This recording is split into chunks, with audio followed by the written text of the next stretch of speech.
ఆకాశవాణి ప్రాంతీయ వార్తలు చదువుతున్నది సాయి సిస్లా. ఈరోజు వార్తల్లోని ముఖ్యాంశాలు. ఢిల్లీలోని భారత మండపంలో జరుగుతున్న 2వ ఆసియా పసిఫిక్ మంత్రివర్గ సదస్సులో ప్రధానమంత్రి నరేంద్ర మోదీ ఈరోజు పాల్గొంటారు. వరద ప్రభావిత ప్రాంతాల్లో విద్యుత్ పునరుద్ధరణ 100% పూర్తయిందని రాష్ట్ర విద్యుత్ శాఖ మంత్రి గొట్టిపాటి రవికుమార్ వెల్లడించారు. వరద నష్టాన్ని అంచనా వేసేందుకు కేంద్ర ప్రభుత్వ అధికారుల ప్రత్యేక బృందం ఈరోజు విజయవాడలో పర్యటించింది. రాష్ట్రంలో అండర్ గ్రాడ్యుయేట్ కోర్సులకు ప్రభుత్వం విద్యా క్యాలెండర్ను విడుదల చేసింది. వార్తల వివరాలు. పౌర విమానయానానికి సంబంధించి ఢిల్లీలోని భారత మండపంలో జరుగుతున్న 2వ ఆసియా పసిఫిక్ మంత్రివర్గ సదస్సులో ప్రధానమంత్రి నరేంద్ర మోదీ ఈరోజు పాల్గొంటారు. ఈ సందర్భంగా విమానయాన రంగం మరింత ఉన్నత శిఖరాలకు చేరుకునేందుకు సభ్యదేశాలతో రూపొందించిన ఢిల్లీ డిక్లరేషన్ ప్రణాళికను ఆమోదించినట్లు ప్రకటిస్తారు. నిన్న ఢిల్లీలో పౌర విమానయాన శాఖ మంత్రి రామ్మోహన్ నాయుడు 2వ ఆసియా పసిఫిక్ మంత్రివర్గ సదస్సును ప్రారంభించారు. ఈ సదస్సుకు రామ్మోహన్ నాయుడు అధ్యక్షుడిగా ఎన్నికయ్యారు. 2035 నాటికి ఏటా 350 కోట్ల ప్రయాణికుల లక్ష్యంగా ఆసియా పసిఫిక్ విమానయాన మౌలిక సదుపాయాల్లో వ్యూహాత్మకమైన పెట్టుబడులకు ఆయన పిలుపునిచ్చారు. 2025 నాటికి విమానయాన రంగంలో మహిళల భాగస్వామ్యం 25% పెంచడమే భారత్ లక్ష్యమని ఆయన ఉద్ఘాటించారు. వరద ప్రభావిత ప్రాంతాల్లో విద్యుత్ పునరుద్ధరణ 100% పూర్తయిందని రాష్ట్ర విద్యుత్ శాఖ మంత్రి గొట్టిపాటి రవికుమార్ వెల్లడించారు.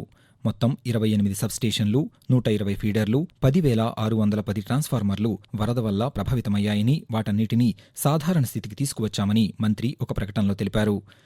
ఎన్టీఆర్ జిల్లా ఎన్టీపీఎస్లో వరదల కారణంగా ఆగిపోయిన 6 యూనిట్లు విద్యుత్ ఉత్పత్తి చేసేందుకు సిద్ధంగా ఉన్నాయని, అన్ని యూనిట్లకు బొగ్గు అందించడానికి బొగ్గు నిల్వ కేంద్రాల కార్యకలాపాలు అందుబాటులోకి వచ్చాయని చెప్పారు.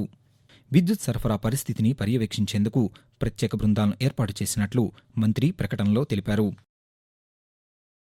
వరద నష్టాన్ని అంచనా వేసేందుకు రాష్ట్రంలో పర్యటిస్తున్న కేంద్ర ప్రభుత్వ అధికారుల ప్రత్యేక బృందం ఈరోజు విజయవాడలో పర్యటించింది.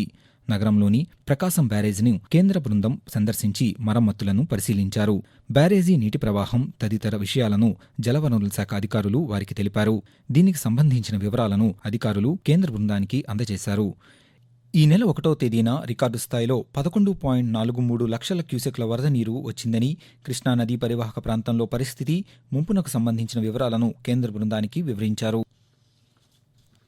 గిరిజనుల అభివృద్ధే లక్ష్యంగా కేంద్ర ప్రభుత్వం అమలు చేస్తున్న ప్రధానమంత్రి జనజాతి ఆదివాసీ న్యాయ మహా అభియాన్ పీఎం జన్ మన్ పథకాన్ని పటిష్టంగా అమలు చేయాలని ప్రకాశం జిల్లా కలెక్టర్ ఏ తమీం అన్సారియా అధికారులను ఆదేశించారు.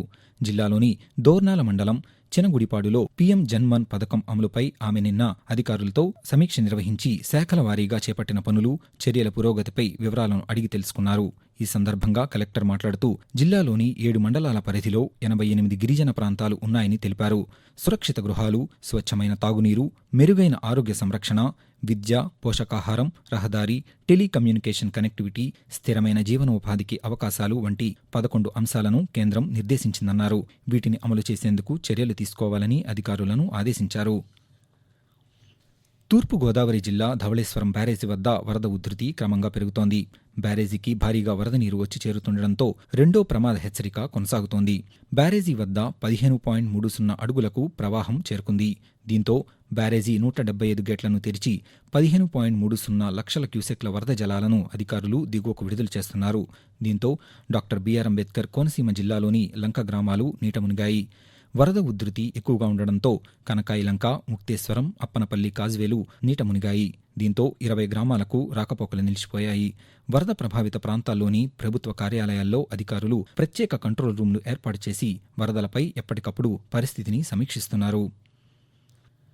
రాష్ట్రంలో అండర్ గ్రాడ్యుయేట్ కోర్సులకు ప్రభుత్వం విద్యా క్యాలెండర్ను విడుదల చేసింది.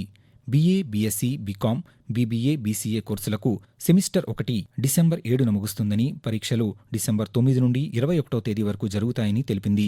ఫలితాలను జనవరి 10వ తేదీలోపు ప్రకటిస్తారని పేర్కొంది. అలాగే సెమిస్టర్ 2 డిసెంబర్ 23వ తేదీన ప్రారంభమై వచ్చే ఏడాది ఏప్రిల్ 19తో ముగుస్తుందని, పరీక్షలు ఏప్రిల్ 21 నుండి మే 3వ తేదీ వరకు జరుగుతాయని, మే 24వ తేదీలోపు ఫలితాలు ప్రకటిస్తారని వివరించింది. ఆకాశవాణి ప్రాంతీయ వార్తలు వింటున్నారు.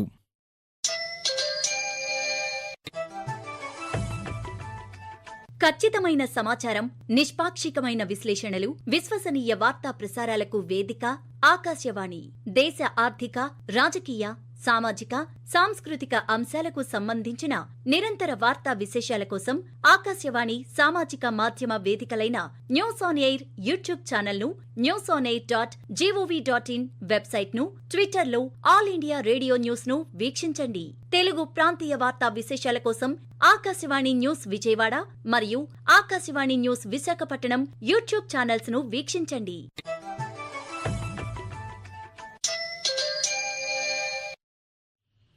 పోషణ్ అభియాన్ పథకం కింద తిరుపతి జిల్లాలో పౌష్టికాహార మాసోత్సవాలను నిర్వహిస్తున్నామని సమగ్ర శిశు అభివృద్ధి సేవా పథకం అధికారి శాంతిదుర్గ తెలిపారు. మహిళా శిశు సంక్షేమ శాఖ ఆధ్వర్యంలో జిల్లాలోని శ్రీకాళహస్తి మండలం ముద్దిమాడు గ్రామంలో నిర్వహించిన పౌష్టికాహార మాసోత్సవాలలో ఆమె పాల్గొన్నారు. ఈ సందర్భంగా శాంతిదుర్గ మాట్లాడుతూ సంపూర్ణ పోషణ కోసం పౌష్టికాహారం దోహదపడుతుందని తెలిపారు. ఈ నెల 30వ తేదీ వరకు పౌష్టికాహారంపై అవగాహన కార్యక్రమాలను నిర్వహిస్తున్నామని తెలుపుతూ సెప్టెంబర్ 1వ తేదీ నుంచి 30వ తేదీ వరకు న్యూట్రిషన్ మంత్ సెలబ్రేషన్స్ అనేది నిర్వహిస్తాము.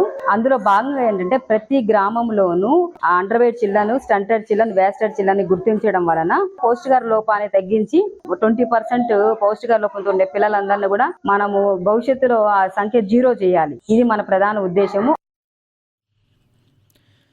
చిత్తూరు జిల్లాలో మాతృ శిశు మరణాలు తగ్గించేందుకు చర్యలు తీసుకుంటున్నామని జిల్లా కలెక్టర్ సుమిత్ కుమార్ పేర్కొన్నారు. ఈరోజు జిల్లా కలెక్టర్ కార్యాలయంలో వైద్య ఆరోగ్య శాఖ అధికారులతో కలెక్టర్ సమావేశమయ్యారు. ఈ సందర్భంగా ఆయన మాట్లాడుతూ గర్భిణీ స్త్రీలకు అధిక రక్తపోటు, రక్తహీనత, పౌష్టికాహార లోపం వలన కాన్పు సమయంలో జరిగే మాతృ మరణాలను వైద్యాధికారులు ముందస్తు ప్రణాళికల ద్వారా నివారించేందుకు చర్యలు తీసుకోవాలని ఆదేశించారు. మాతృ మరణాలకు గల కారణాలపై విశ్లేషించి ప్రమాదకర పరిస్థితిలో ఉన్న గర్భిణీలను ముందస్తుగా గుర్తించి వారిపై ప్రత్యేక శ్రద్ధ వహించాలని, ప్రభుత్వాసుపత్రులలో ప్రసవాలు అయ్యే విధంగా వైద్య సేవలు అమలు చేయాలని కలెక్టర్ సూచించారు. రహదారి ప్రమాదాల నియంత్రణకు కేంద్ర, రాష్ట్ర ప్రభుత్వాలు ప్రత్యేక చర్యలు తీసుకుంటున్నాయని అనంతపురం జిల్లా ఉప రవాణా కమిషనర్ ఎం వీర్రాజు తెలిపారు. అనంతపురంలో ఈరోజు ఆయన మాట్లాడుతూ రోడ్డు ప్రమాదం జరిగినప్పుడు ప్రమాదంలో గాయపడిన క్షతగాత్రులను వెంటనే ఆసుపత్రులకి తరలించాలన్నారు. కేంద్ర ప్రభుత్వం ఇలాంటి వారిని మంచి పౌరునిగా గుర్తించి 5,000 రూపాయల పారితోషికాన్ని ఇస్తుందని తెలిపారు. ప్రమాదం జరిగిన వెంటనే క్షతగాత్రులను ఆసుపత్రులలో చేర్చడం ద్వారా ప్రాణాపాయం నుంచి తప్పించవచ్చని, ఆసుపత్రులకు తీసుకొచ్చిన వారికి పోలీసు శాఖ, న్యాయశాఖ నుండి ఎటువంటి ఇబ్బందులు ఉండవని తెలియజేశారు.